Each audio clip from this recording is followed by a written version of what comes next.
this is a Hollywood movie, but it's a Hollywood movie who exactly shows this. Yes, because it is about people that are born into classes, and then one that does not feel at home in her class and wants to go to another class because her aptitude is different and she has been. So there is a kind of. But I think that what is important to see is that this tale, where Plato was still very aware that it was a noble lie, has become something very strong in our thinking, in the way we think about education and also act education. And I think now it is important to see, when you see how it happens, is that I think that the school, the invention of the school, precisely like democracy, that the invention of the school, and it is an invention, and we will talk about that a lot, that the invention of the school is precisely questioning this thing. The school is saying there is no natural connection between a body, capacities, qualities, and social positions. There is no natural order, no natural. There is only an order that in a way is made. Not a natural order. But you can see that this, you can see also, like I said, democracy was a scandal because they were saying everybody can vote. So now the school became also a scandal, and from its very invention, we will see from its very invention, just like democracy, there was a lot of practices that tried to tame democracy and tame the school, get rid of democracy and get rid. Yes. Would you say that Lander's works from the perspective of what Plato was lying about as far as aptitude, or do you find that it's more in the education, students do not have, they're not naturally inclined for one thing or the other. They're open books and you make them do whatever you want, kind of thing. What would you say? Would you say Lander's? No, so I would say that is also why I said about these fables.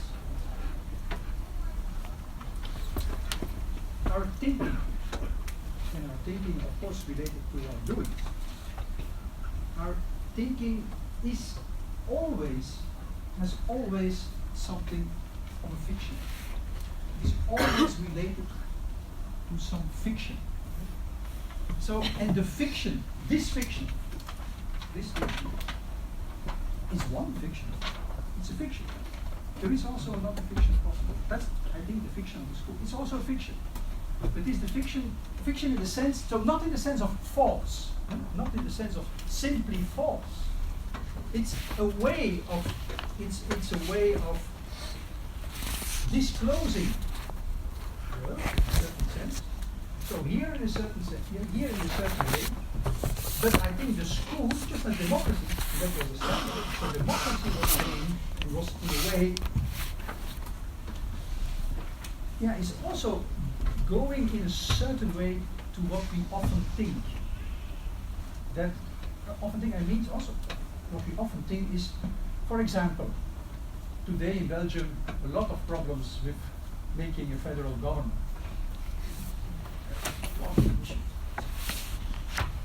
So we say these stupid politicians. So why don't we have the scientists, experts, that are going to sit together and take up the real problems, and they are going to offer a scientific, good, grounded and founded response. So that's saying, no, not this for you. So it's the same thing. So it's saying, so not we have to decide about government. No, government mostly are composed of stupid people. So we need the scientists. We are noble. So, what I just want to point to these fables, if you want. So, but not again, not in a not just in the sense of false, not just in the sense of false, but that they structure our thinking. And as I said, I want to tell you other fables in order maybe to open the thinking, to make us think a little bit different about education. Because this tale is meanwhile very common. It's a very common way to look at it. Every individual has an aptitude or a talent. You just have to find it out. So we need a whole battery of instruments to find it. And then we are going to facilitate the development of that talent. The idea of multiple intelligence can get close to this idea or not? Sorry, that? The idea of multiple intelligence can get close to this idea or not? Yes, I think it is related. It is related. I think it is the same kind of. So I think this idea of development, simply also the idea of that education would be the facilitation of development or the promoting of the development is very close to this. Because the notion of development means, in fact, and in Dutch it's very, very clear. The Dutch word is ontwikkeling. Yes? So it means there is something, and that something is then developing. And what we do is to promote and facilitate the development. So that is very close also, I think. And so thinking about intelligence is one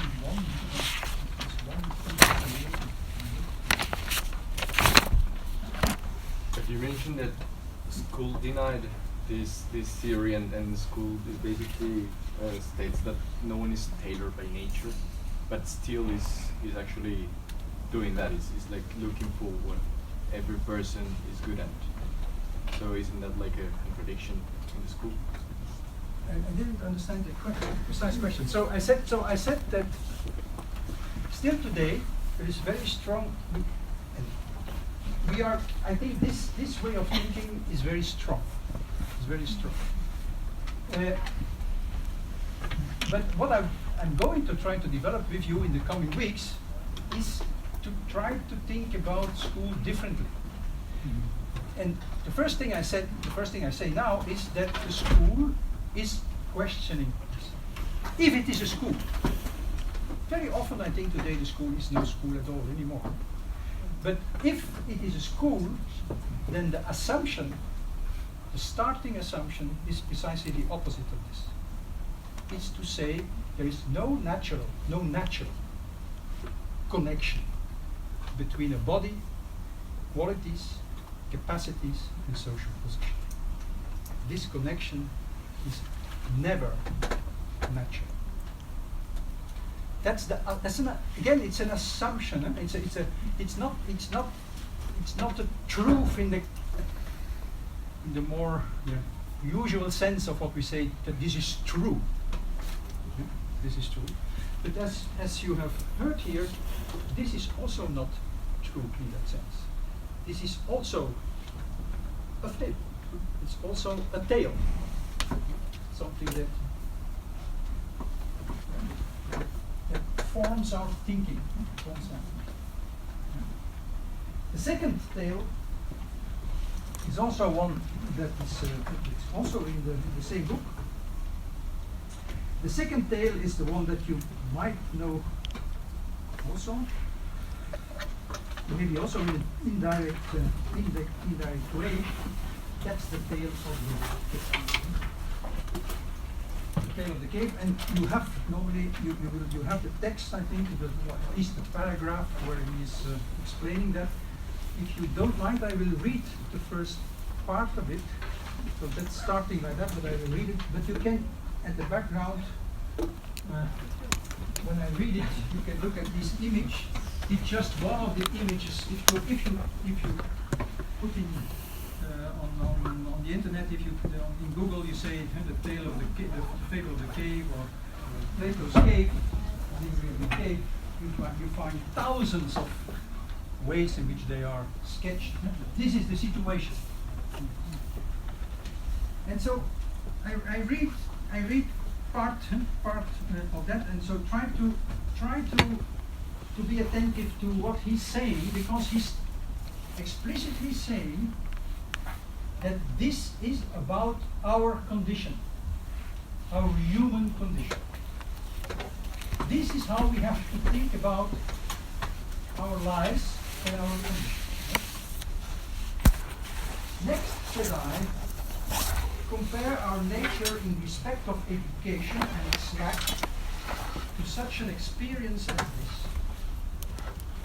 So picture man dwelling in a sort of subterranean cavern with a long entrance open to the light on its entire width.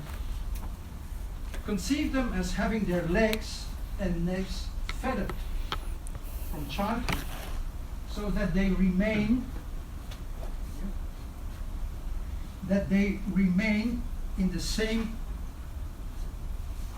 spot.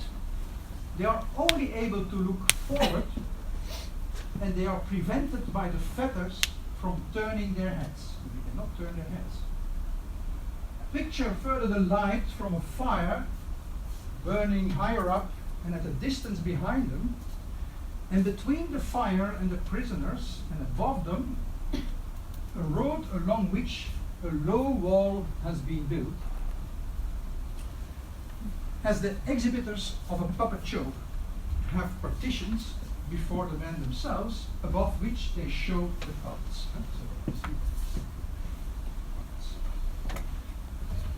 All that I see, he said, all that I see, he said. Yes, and maybe I have to say that, Plato, the books of Plato are almost exclusively written as a kind of dialogues. Yes, they are dialogues, and the main character in the dialogues is precisely Socrates. Socrates has never written something, so we know only about Socrates mainly through Plato. There are some other sources, but very few, through Plato, and so Socrates is always one of the interlocutors with some other people, and so that's why it is also phrased here as a dialogue. And so his partner Glauco is the name of Socrates. He says, all that I can see, what you say, you know that I can see. See also then men carrying past the wall implements of all kinds that rise above the wall, and human images and shapes of animals as well, wrought in stone and wood and every material. Some of these bearers, some of these people here that bear this, they are maybe also speaking, and others are silent. A strange image you speak of, he said, strange prisoners. And then the response is, like to us. They are like to us. They are just like us. For to begin with, tell me, do you think that these men would have seen anything of themselves or of one another except the shadows cast from the fire on the wall of the cave that fronted them? So, what these people see, that's we. What we see is this. Well, this is the shadow. This is the shadow that is there on the cave wall. How could they, if they were compelled to hold their heads unmoved through life? And again, would not the same be true of the object who carried past? So if then they were able to talk to one another, do you not think that they would suppose that in naming the things that they saw, they were naming the passing objects? Necessarily. And if their prison had an echo from the wall opposite them, when one of the passers-by uttered a sound, do you think that they would suppose anything else than the passing shadow to be the speaker? Why, sirs, I do not say. Then in every way such prisoners would deem reality to be nothing else than the shadows of the artificial objects. Quite inevitably, he said. Consider then what would be the manner of the release and healing from these bonds and this folly, if in the course of nature something of this sort should happen to them. When one was freed from his fetters and compelled to stand up suddenly and turn his head around and walk and to lift up his eyes to the light, and doing all this felt pain because of the dazzle and the glitter of the light, and was unable to discern the objects whose shadows he only saw. What do you suppose be his answer if someone told him what he had seen before was all a cheat and illusion, but that now being nearer to reality and turned towards more real things, he saw more truth? And if also one should point out to him each of the passing objects and constrain him by questions to say what it is, do you not think that he would be at loss, and that he would regard what he formerly saw as more real than the things now pointed out to him? So, I'm not going to continue the story, but you can read it, and I think you more or less start to guess what he's saying.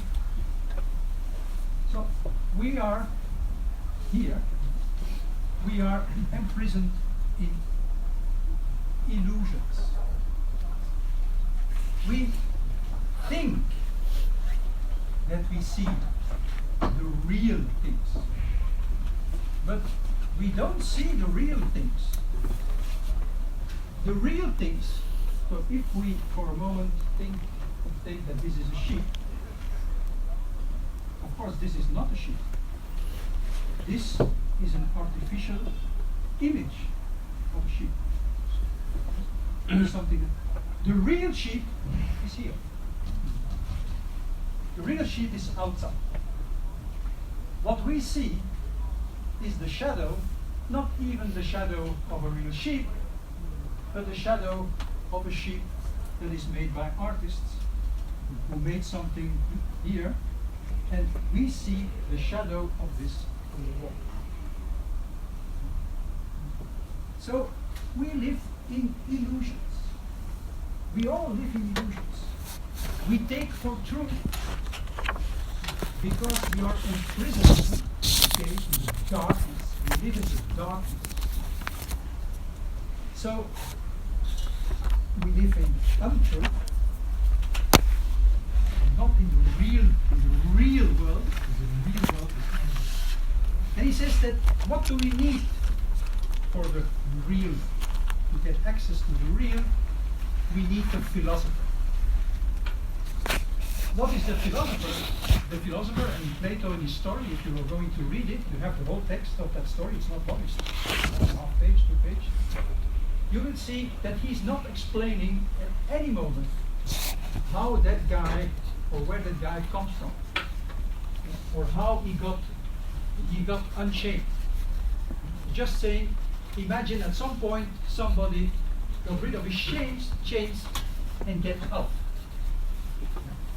So he gets access to the real. He can see the real world.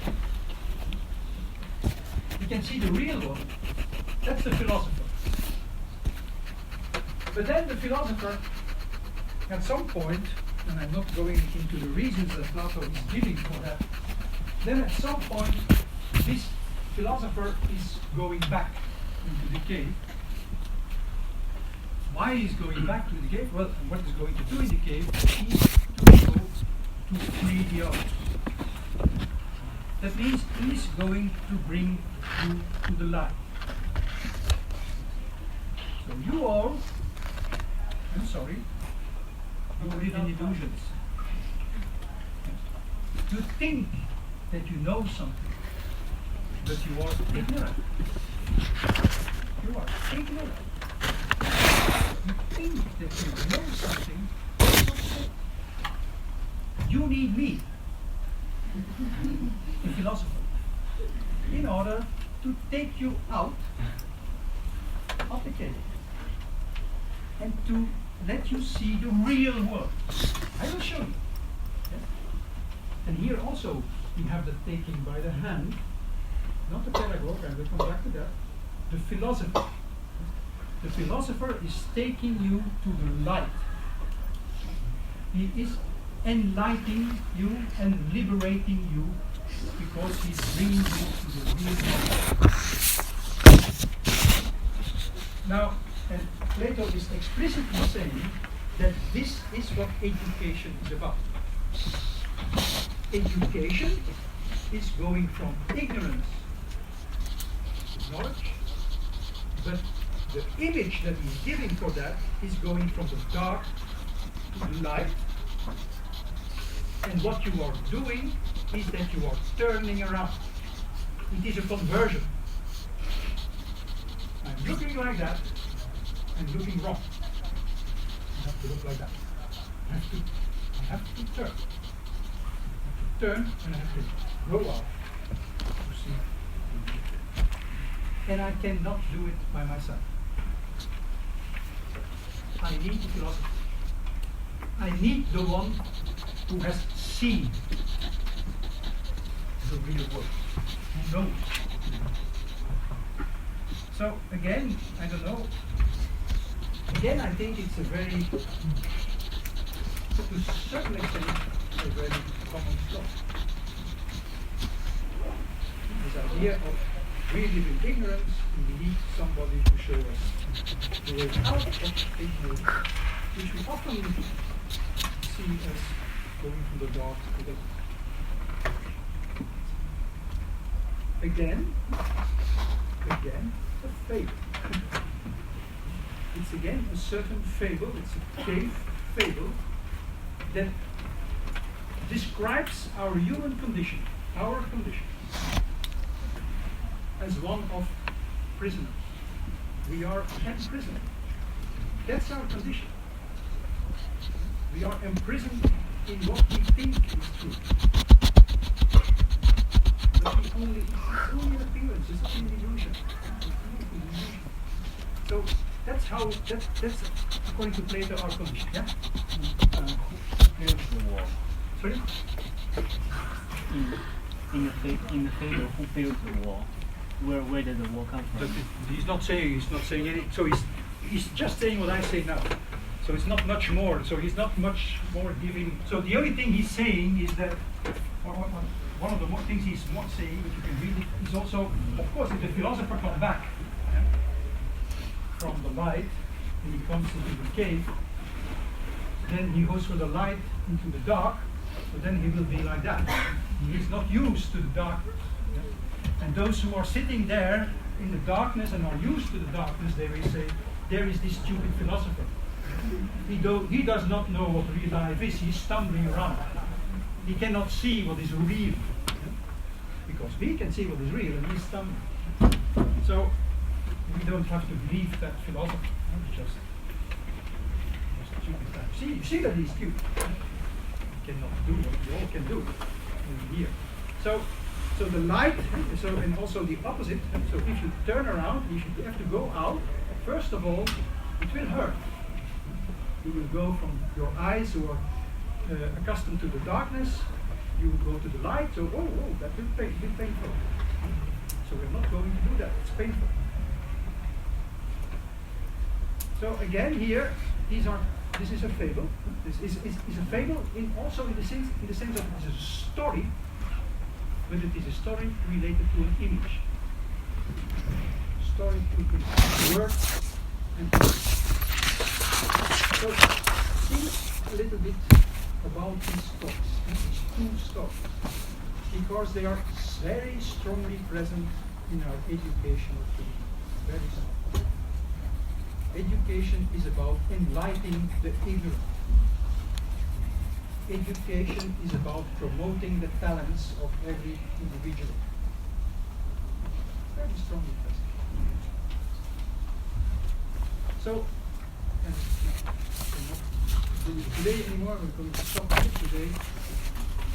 But next time, so not next week, but next time, I am going to start to tell you other fables, which are fables that maybe help us to get rid of these, or at least to open them up.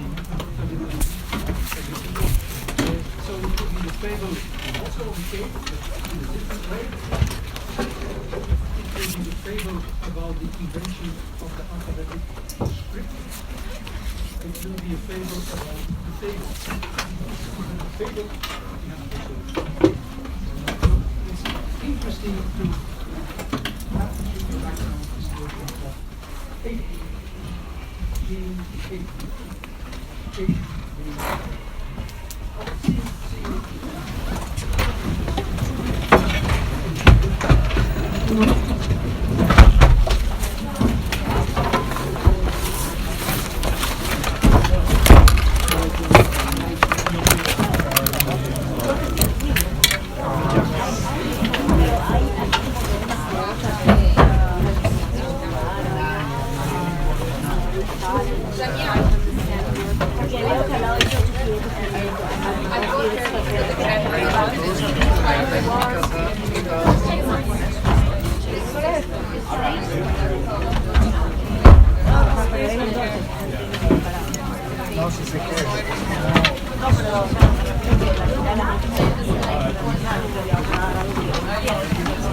Khó quá. Hay mà. Nhưng mà khó.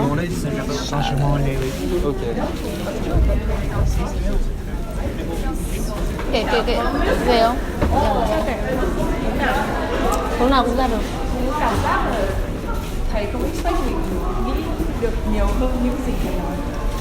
Thầy không expect mình nghĩ được nhiều hơn. Tức là sao? Tức là kiểu mọi người sẽ cảm thấy khó. Tôi nghĩ tức là kiểu chắc là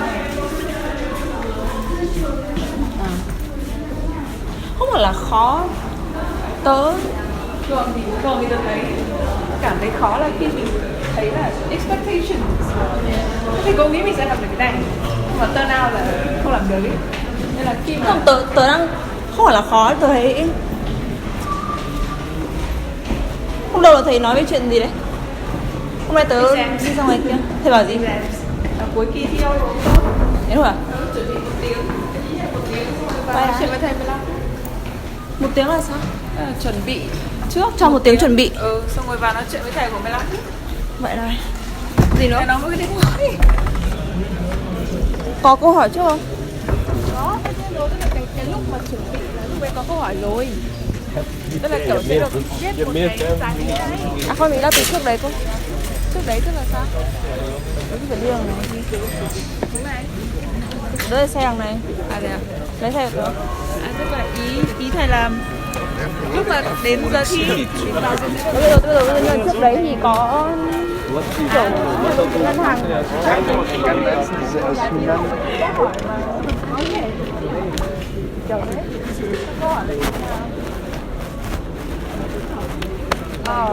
tưởng được rồi. Nghĩ là nó vẫn nhưng mà sẽ phải nguyên không được chỉ đợi đến không chỉ cần được phát nó sẽ tắt lại mình đoán là bị lỏng nên các bạn khác cái lý do mà tớ ở đâu ấy nhở?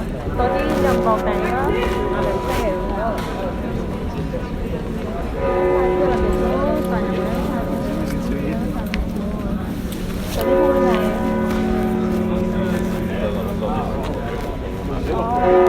Tớ đi nhầm vào tòa nhà khác. Tớ không biết là này theo tòa nhà đấy như nào. Đâu, môn psychology ở nhà này luôn. Nhà này à? Nhà này hay nhà này? Với tầng hầm ấy. Lên tầng 1. Tớ đang không nhớ là đi đằng nào để ấy. Cái thao là ở đâu nhỉ? Cái màn nó vừa cái thư viện á. kia đúng không? Ôi, chào. Chả biết đâu. Để xe về tớ. Đi tìm xe về tớ. Xe có đấy đúng không? Nhưng mà chắc là cô vẫn vào mặt này đúng không? Tớ không, that's the thing, I don't remember. Nhưng mà cái tòa nhà đấy nó ở ngay đối diện tòa nhà của mình. Vừa bị test các chị nhà gọi điện đấy, chả gửi test cho các chị đi. Ở trường á? Không kiểu không học máy tính không học rồi, cứ cái đó nữa. Tối nay có mấy chơi mà làm đây. À đây Erasmus. Mỗi mình đi vào đằng này. Mình vừa đi vào đằng nào đấy? À mình đi ra đằng nào đấy?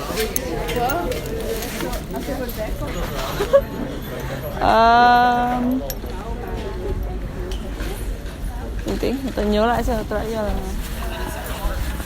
tất cả những gì thầy nói về môn này đều là nói về cái thứ mà tất cả câu chuyện mà muốn để intrigue mình nghĩ thôi đúng không? Đúng rồi. Tớ bảo là vấn đề là thầy không expect mình nghĩ được những cái gì hoặc là nghĩ hơn được hay là cái gì cả, tức là thầy cũng không nghĩ là mình nghĩ được cái gì. Thầy giống như thầy cả. Thầy cứ nói thôi. Nên là mình sẽ cảm thấy cũng khá là hay.